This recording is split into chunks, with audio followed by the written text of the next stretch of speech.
आलेलो आहे. फुटाणे साहेबांनी ते स्वीकारलं आहे. त्याच्यावर बरेच चर्चा झालेल्या आहेत.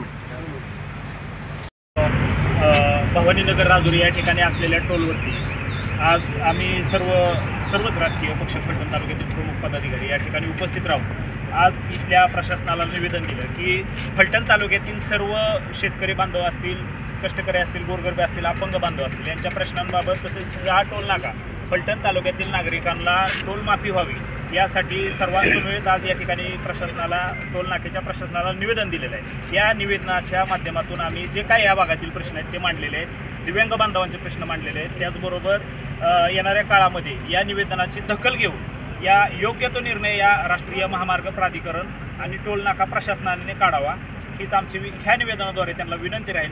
अन्यथा येणाऱ्या काळामध्ये फलटण तालुक्यातील सर्वसामान्य नागरिकांसाठी आम्ही निश्चितपणेच रस्त्यावरची लढाई लढू. जो टोल नाका चालू आहे, राष्ट्रीय महामार्ग प्राधिकरणाचा हा टोल नाका आहे आणि खऱ्या अर्थानं या तालुक्यामध्ये रस्त्याची कामं अजून अपूर्ण आहेत. आत्ताच NHAIचे जे या सेक्शनचे अधिकारी आहेत त्यांनी पण तशी मूकसंमती म्हणजे संमती सांगितले स्पष्ट की बाबा आपला बायपास अपुरा आहे, पथदिवे अपुरे आहेत, बाकी इतर सेफ्टीच्या काय मिरर वगैरे ज्या मागण्या आहेत ते सुद्धा अपुरे आहेत. आणि हे असताना हा टोल चालूच व्हायला नव्हता पाहिजे. परंतु दुर्दैवानं आम्ही खऱ्या अर्थानं महिना 2 महिने वाट बघितली की या तालुक्याच्या प्रतिनिधीला आज जागी येईल, उद्या जागी येईल, परंतु दुर्दैवानं प्रतिनिधी झोपलेले आहेत.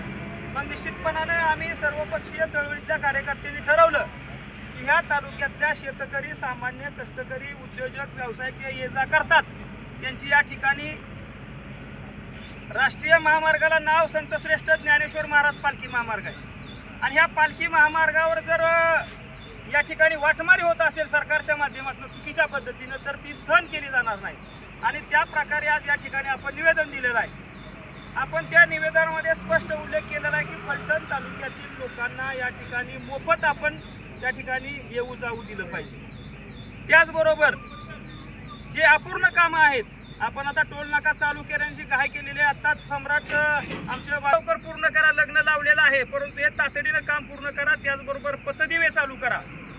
त्याचबरोबर दिव्यांग बांधव यांना प्रत्येक टोल नाक्यावर सवलत आणि सूट आहे. अजिबात दिव्यांग दिसला तर ह्या टोल नाक्याच्या प्रशासनाने कोण चालवणार आहेत त्यांनी दिव्यांग असेल, शेतकरी असेल, व्यावसायिक असेल, कुणाशीही उद्धटपणाचं वर्तन करायचं नाही. कारण त्यांना जर असा गैरसमज असेल की एखादी गाडी आहे आणि हे काय करतात, सामान्य शेतकरी, कष्टकरी, सामान्य माणूस एकटा नाही, त्यांच्याबरोबर आम्ही सगळे. धनंजय मामुलकर आहे आमचे सहकारी आणि राष्ट्रवादीचे तालुकाध्यक्ष, या भागचे नेते आदरणीय जयकुमार काटे इंग्लेट, या ठिकाणचे माजी सरपंच, त्याचबरोबर या ठिकाणी शिवसेनेचे तालुका प्रमुख विकास नाळे, प्रहार जनशक्ती पक्षाचे तालुकाध्यक्ष सागर गावडे पाटील आहेत, आम आदमी पार्टीचे जिल्हा युवा आघाडीचे अध्यक्ष धैर्यशील लोखंडे आहेत, मनसेचे आमचे सहकारी आणि मनसेचे तालुकाध्यक्ष किसनराव काशीद यांच्याबरोबर सगळे हे प्रमुख पदाधिकारी आहेत तालुक्यातले आमचे स्वाभिमानी तालुका. आज सर्वसामान्य नागरिकावरती, शेतकऱ्यावरती आसमानी सुलतानी संकट आलेलं आहे आणि ह्याच्यामध्ये हे एक नवीन संकट उभं केलेलं आहे फलटण आणि माळशिरस तालुक्याच्या बाउंड्रीवरती शासनानं. आता आम्ही सर्वपक्षीय एक निवेदन दिलेलं आहे. त्या निवेदनात यांचे जे प्रशासनात इथले प्रमुख फुटाणे साहेबांनी आम्हाला एक पत्रक दाखवलं. आम्ही त्या पत्रकानुसार काम करतो असं त्यांचं म्हणणं आहे. तर आम्हालाही जेवढं कळतं तेवढं आम्हाला त्यांना काय सांगणं आहे या माध्यमातून, या आपल्या माध्यमातून हे जे रोड स्ट्रक्चर तयार केलं असेल त्यावेळेस त्यांना सुद्धा शासनानं काहीतरी पत्रक दिलं असेल की त्या माध्यमातून तशा पद्धतीनं तुम्ही काम करा आणि ते काम केल्यानंतर, पूर्ण केल्यानंतर तुम्ही ते टोल चालू करा.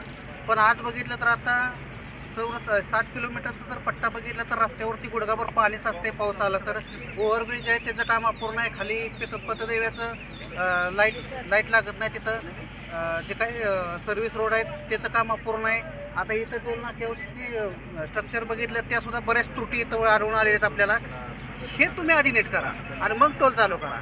आम्ही तुम्हाला टोल आकारू नका किंवा चालू करू नका ह्याच्यासाठी आलो नाही इथं. पण आमच्यावर जे काही अन्याय होतं आहे ते आसपासच्या लोकांवरती, आता शासनानं समजा 2008 पासूनचा निर्णय वेळोवेळी बदलत असतात. आता ते त्यांच्या पद्धतीनं ते नियम बदलत असतील, पण इथं सर्वसामान्याचं कंबरटा कशाला मोडता येतं मग.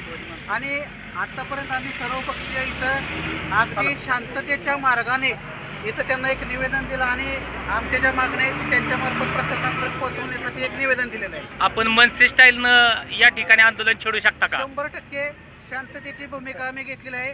या प्रशासनानं आमचा अंत बघू नये, नाहीतर आम्ही आमच्या पातळीवरती येऊन जशा तसं उत्तर द्यायला कधीही तयार आहे. मी आम आदमी पक्ष सातारा जिल्हा उपाध्यक्ष धैर्यशील नागपूरराव लोखंडे.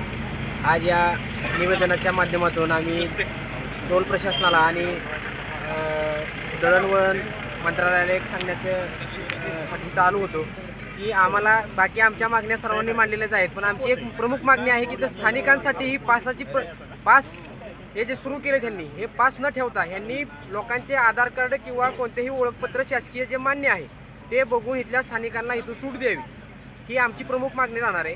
दुसरी गोष्ट, या टोल प्रशासनावरती किंवा ह्या वसुली ठिकाणी जे टोलची वसुली होती या ठिकाणी कुठेही गुंड नेमण्याचं काम ह्या प्रशासनाने इथं करू नये. आम्ही ज्यावेळी इथून जाण्याचा प्रयत्न करतो त्यावेळेस आम्हाला आरेलावीची भाषा केली जाते आणि ही कुठेही आम्ही खपवून घेणार नाही.